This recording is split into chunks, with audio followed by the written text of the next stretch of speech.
আমরা কখনোই আসলে কাউকে ভুলে যাই না, শুধু এক সময় তাকে ছাড়া বেঁচে থাকার অভ্যেসটা করে ফেলি। কিছু মানুষ জীবনে আসে খুব অল্প সময়ের জন্য, কিন্তু রেখে যায় এমন কিছু স্মৃতি যা সারা জীবন বয়ে বেড়াতে হয়। তীব্র টান থাকার পরেও কিছু মানুষকে ছেড়ে দিতে হয় নিয়তির টানে।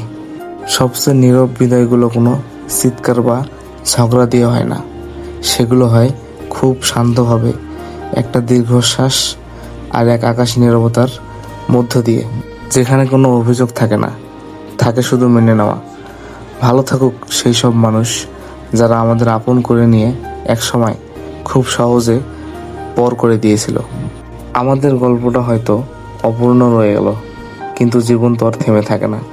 কিছু অপূর্ণতাই হয়তো জীবনের সবচেয়ে সুন্দর অংশ।